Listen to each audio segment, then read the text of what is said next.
I came through with my own journey, with my own path. I wasn't in the typical sort of mold which you would see, or the society expects you to be. I had tattoos. I had, things that that I did on my own, and it was frowned upon initially, to be honest. But one thing I knew was I need to be myself. If I'm not myself, then I cannot present my total being, my total self on the field. And if I don't do that, True. then I'm doing injustice to the team.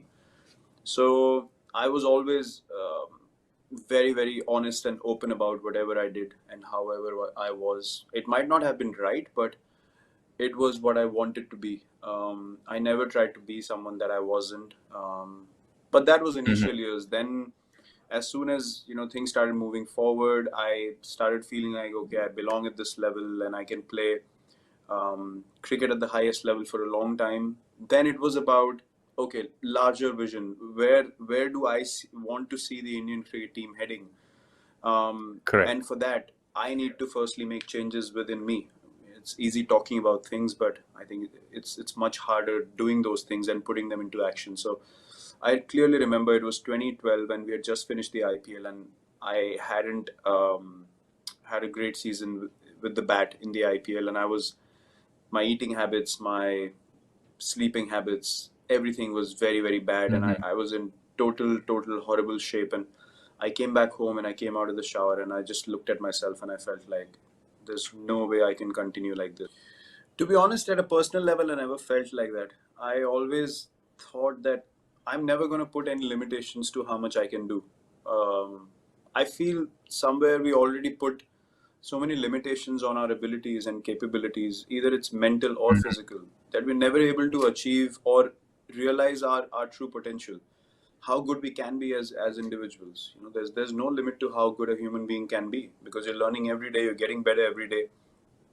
Yes, there'll be ups and Correct. downs as well, but if you put tabs on saying, okay, this is so much that I can do, mentally you've put that block already, and then your body will not react Right. to anything beyond it. If you think about the fact that you're actually like an open canvas and you're ready for everything, anything that comes your way, you have the ability to do it. It's optimism. It's thinking positively. It's having belief in even your training ability. It's not just for results on the field. It's very easy to think and believe for something which Hmm. is giving you instant result, but I think it's a constant process to believe in things that do not give you an instant result, that you understand are done for the larger reason, that are done on a daily basis to Hmm. stack it up slowly. So then it becomes a kingdom, and then people can start benefiting from it. It becomes a culture. It becomes a vision that comes to life.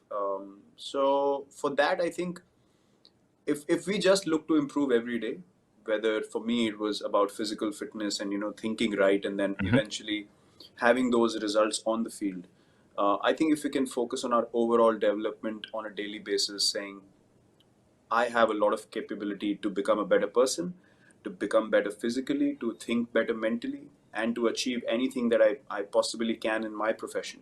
Yeah. I think we should just open ourselves up to all kinds of possibilities, and not just leave it to result based things. Because when we know we have a chance of failure, invariably we get up and we say, okay, let's go. We have to work hard now.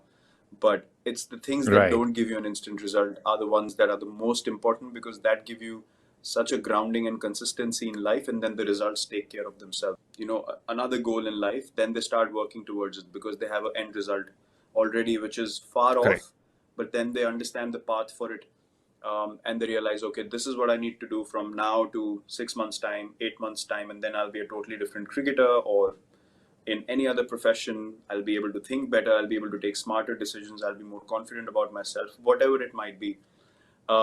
So that's the path you take initially, but then everyone realizes when they start seeing the benefits of it, um, on the field, especially I can talk from the team's point of view, then guys Right. understand, then they get a taste of it, then they're like, wow, this is amazing. Because we never thought that we could be as good physically or as capable of doing the things that we are doing right now. It's a reality today. We could not have thought about it So they eventually end up making it a lifestyle choice. So then your job's done, because once you tell them that this is going to work and it works, then they don't let go of it. So you need to persist. You need to be patient. You need to have constant chats with them. Try and motivate them at difficult times, and say, "Keep going. Good things will happen. Keep going. Good things will happen." And when they click, there's no looking back from it, because guys realize, you know what? I'm not letting go of this because I feel like $1 million, and I feel confident when I step onto the field. I don't want to feel doubtful of, can I dive for the ball? Can I bowl 7 overs in a row? Right. Can I bat for 170 runs? All those things are taken care of. Can I make a brilliant play when the team wants me to? Can I have do a great run out on the field, take a half chance to win us the game, win us a very important game? When you realize you can have all of those things and they start happening on the field, that's your job done. So you need to refresh yourself. You need to walk Yeah. away from the game, think clearly, come back.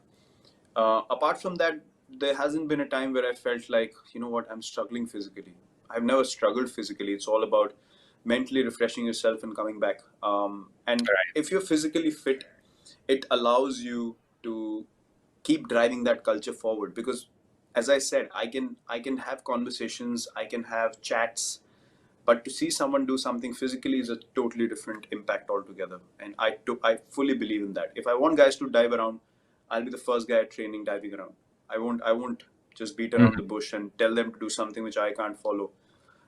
So for that, I need to be at peak physical condition. I understand that responsibilities is way larger than just taking care of my body now. It's about being fit, being there for the team, showing the physical work day in day out, because I'm in charge of taking that culture forward. So Correct. the motivation becomes bigger. Your effort becomes bigger. Then your eating habits, then your lifestyle choices. Everything is designed according to how can you be the best version of yourself at practice. I feel the most. I mean, I'm as vulnerable as anyone else. I mean, I'm a human being at the end of the day, but it's how you choose to come back from it is what matters. You are going to feel bad. You are going to feel low. You are going to feel down. There's no rocket science. There's no denial. I mean, there's no one who can say that I never felt. Why am I दोस्तों, questioning आखिर now when I Virat used to Kohli feel को bad क्यों for पहनने पड़े it? दस्ताने और So Mahendra Singh it's very Dhoni important to be क्यों grateful आ गए गेंदबाजी करने because के लिए? the bad दोस्तों, times are the ones that New Zealand actually और teach you इंडिया के so बीच much टेस्ट more मैच चल रहा था. about New Zealand what is the दूसरे right way इनिंग to में move forward in life. It's not just 443 about run पर 5 performing. I wicket थे think और एक भी विकेट नहीं गिर पा रहे bad थे, phase जिसके कारण in any सारे बॉलर profession फेल हो is रहे to थे, teach you about life. Wicket It's नहीं got गिर रहे nothing थे. to do with success इसलिए and failure. विराट कोहली ने Success and failure is so दस्ताने पहने और futile, Mahendra Singh Dhoni so bowling के लिए आ गए थे. inconsistent. और सामने खड़े थे Kevin It's Pietersen unpredictable. You have no और idea whether you're going to succeed or England के fail. दूसरे But बल्लेबाज. it's the learning तो देखिए phases दोस्तों, यहाँ पे that हम help you देख to move सकते हैं आप forward in life कैसे in the M right S manner Dhoni so that you stay right arm as first balanced as bowling possible. करते हैं और विराट And कोहली that's वहाँ been my पर biggest विकेट learning. कीपिंग के पीछे But yeah, I खड़े will रहते always make the हैं. choice to और come back, विराट कोहली बहुत ही अच्छी wicket step onto the keeping भी field, करते or हैं. in life in general, take the positive route, accept things that are going wrong, accept mistakes, and then work on them and move forward. If we keep denying mistakes, I don't think there's any growth in that. And I've gone through phases when I've done that, but I've never taken a backward step, and Correct. that's always kept me in good stead. Look, I will never tell anyone to give up. I will never tell anyone to feel vulnerable when they're not feeling vulnerable.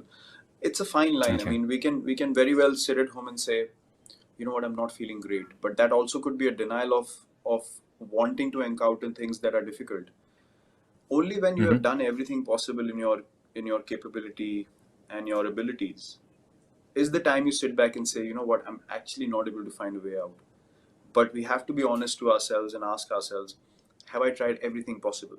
If the answer is yes, Correct. and still you're not feeling great, there is no shame in telling your boss, telling your teammates, telling your life partner, whoever you want to tell it to, you know what, I'm actually feeling very, very bad. I'm feeling pathetic and I just need a break from everything. I think it's a very, very healthy way to look at things. And mental stress, mental health is such a big factor that if you're not clear mentally, if you're not feeling great mentally, there's literally no point in doing things that you're doing. So I would encourage everyone to take a break whenever they feel like it, like they really need one. Yeah. But be honest about the efforts that you put in. Look in the mirror and ask yourself, have I done everything possible in my ability? And if the answer is yes, absolutely, everyone should have enough space to be refreshed mentally and put their best intent, best effort for whatever work or profession they're in. It's not like that. I don't get that with meat anymore. Ever since I became vegetarian, I don't crave meat or seafood or anything like that anymore. But if there's something delicious that I used to eat as a child, I every now and then have cravings for it. I mean, I would still every now and then have a cheat meal, but I won't extend it to a full cheat day. It's about prioritizing and categorizing things. I mean, I would probably have a cheat meal, for example, after an ODI game where I've scored runs, where I've done a full session of fielding, and my body is absolutely cooked.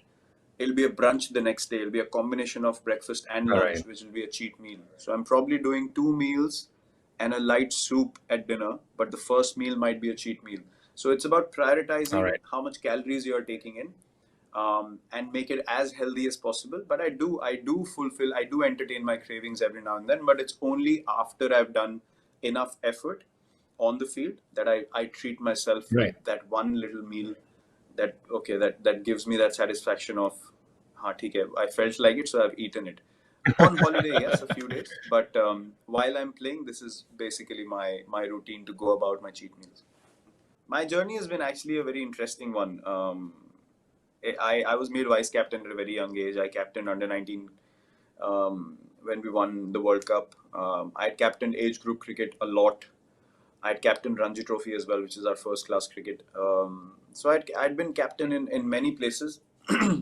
And it's something that came very naturally to me, because I felt like, it's easy to just think of strategies, and everyone, like even the bowlers today know what field positions are there on the field. So you can easily just say, you go stand there, you go stand.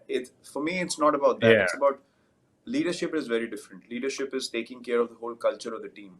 Leadership is understanding who's down and out and what you need to say to that individual to pick him up, make him feel like he has support, make him feel stronger than he's feeling at that moment.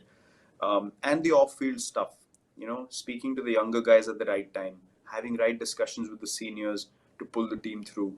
All these kind of things are done, at the background. I mean, these things are not seen anywhere. These things are not heard about. So leadership for me came very naturally because I was always of the mindset that we need to win at any cost.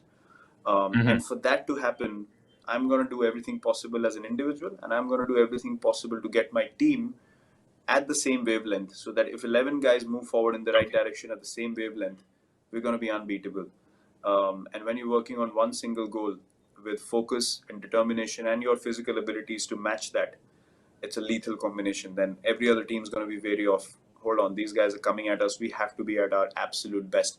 And eventually at the highest level, that's how you want to play cricket. You don't want to walk on the field saying, the other team feeling like, yeah, we'll just run them over. And walk all over you.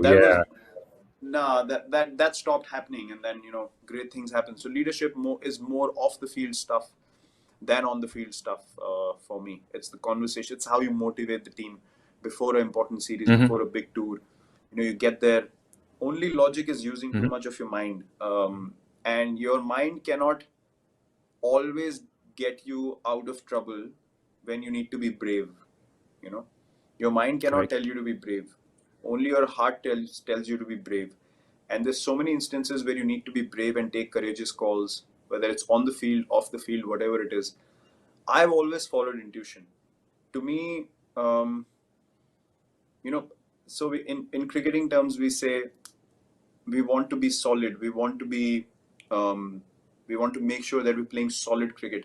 But in that, we can go conservative also very quickly, because all we're worried about is defending and not getting out.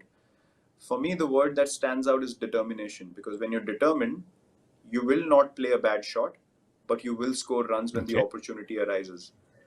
So determination arises from intuition. Determination is always arising from intuition.